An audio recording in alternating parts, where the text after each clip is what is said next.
किसान भाइयों, क्या आप भी भिंडी अथवा तोरई की अगेती खेती करना चाहते हैं? चूँकि अगेती भिंडी अथवा तोरई की जो बुवाई होती है, जो अच्छा रेट हमारे किसानों को मार्केट के अंदर उपलब्ध कराती है, उसकी बुवाई 15 जनवरी के आसपास की जाती है। दोस्तों, सबसे बड़ी समस्या इस समय होती है बीज के जमाव में। यदि आप डायरेक्टली खेत के अंदर बीज डाल देंगे तो वो गल जाएगा, जमेगा नहीं। चूँकि टेम्परेचर 17 डिग्री से नीचे ही रहता है इस समय, और भिंडी अथवा तोरई के बीजों को जमाव के लिए 17 डिग्री से ऊपर का टेम्परेचर होना ज़रूरी होता है। तो दोस्तों, आज के इस वीडियो में हम आपको बताएंगे कि कैसे आप तोरई अथवा भिंडी के बीजों को अंकुरित कराने के बाद अपने खेत में डालें, जिससे पौधा अच्छे से ग्रोथ पे आए और आपको फल भी ज़्यादा मिले और मार्केट के अंदर अगेती फल आने के कारण अच्छा भाव आपको मिले और इस वर्ष आप अच्छा मुनाफा अपनी इन दोनों ही खेतियों से कमा सकें। तो दोस्तों, बिना स्किप किए पूरा वीडियो आपको ज़रूर देखना है, जिससे कोई भी स्टेप मिस ना हो जाए। सबसे पहले आपको अच्छी क्वालिटी या अच्छी किस्म के बीज लेने हैं। उसके बाद में आपको सूती कपड़ा, जिसे आप कॉटन कह सकते हैं, या फिर आपने देखा होगा जो बोरियां आती हैं जिसमें धान वगैरह भरे जाते हैं, उसका टुकड़ा आपको ले लेना है अपने बीज के हिसाब से। उसके बाद आपको बीज को लगभग 10 से 15 मिनट पानी में भिगो के रखना है और जो भीगा हुआ बीज है उसे टाट के कपड़े में लपेट लेना है, या जूट के कपड़े में लपेट लेना है, या फिर कॉटन के कपड़े में लपेट लेना है। उसे गेंदनुमा आकार में आप लपेट लीजिए। कपड़े को भी अच्छे से भिगो लीजिए। ऊपर से आपको सूती कपड़ा जो सूखा हो एकदम, उसे लपेट के रखना है।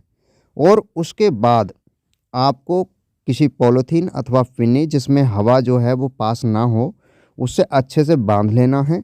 और फिर ऐसी जगह आप रख सकते हैं जहां का टेम्परेचर 20 से ऊपर हो।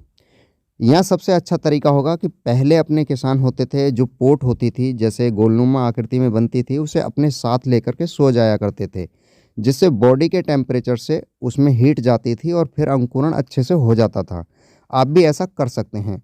आप देखेंगे, अगर आप ऐसा कर लेते हैं तो 1, 2 और तीसरे दिन आपके बीज अंकुरित हो जाएंगे। यहाँ पर हमारे किसान भाइयों का एक प्रश्न हो सकता है कि बीजों के जमाव के लिए जो ऑक्सीजन यानी वायु की ज़रूरत पड़ेगी, वो कहाँ से मिलेगी यदि हम ऐसी पिन्नी या पॉलीथीन में रखें जिसमें हवा पास ना हो। तो दोस्तों, सबसे ज़रूरी आपको मैंने बताया था कि जब नमी का कपड़ा हम उस पर लपेटते हैं तो वहीं से वो वायु अथवा ऑक्सीजन ले लेते हैं, जिसके कारण से अच्छा जमाव आता है। किसान भाइयों, यदि आप अंकुरित बीज को किसी बेहतर फंगिसाइड के साथ उपचारित करते हैं तो इससे आपके पौधे के अंदर रोग प्रतिरोधक क्षमता विकसित हो जाती है, और साथ ही में जो टेम्परेचर कम होता है उससे जो गलन की शिकायत होती है वो भी आपके पौधे के अंदर नहीं आएगी। साथ ही में यदि आप बेड पे अपने बीज को बोएं तो ज़्यादा बेहतर रहता है, क्योंकि मॉइस्चर से यदि फसल को आप उत्पादित करेंगे तो उसका प्रोडक्शन बहुत ज़्यादा होता है। और साथ ही में बीज की गहराई ज़मीन के अंदर आपको 3 सेंटीमीटर से ज़्यादा नहीं रखनी है, चूँकि 3 सेंटीमीटर एक आदर्श गहराई होती है बीज के लिए, जिससे रूट अच्छे से हों, पौधा अच्छे से ग्रोथ पे चले और फल फूल भी अच्छे से दे।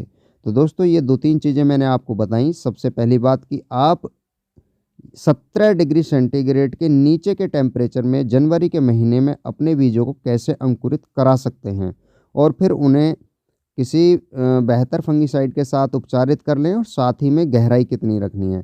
तो दोस्तों, यदि जानकारी आपको अच्छे से समझ में आई हो तो वीडियो को लाइक करें, और हमसे यदि आप जुड़ना चाहते हैं तो आप हमारे यूट्यूब चैनल टेक्निकल फार्मिंग ज्ञान को सब्सक्राइब कर सकते हैं। साथ ही आप बेल आइकन बटन को भी प्रेस कर लें, जिससे आने वाले वीडियो के नोटिफिकेशन आपको मिलते रहें। तो दोस्तों, आज के वीडियो में केवल इतना ही। नमस्कार।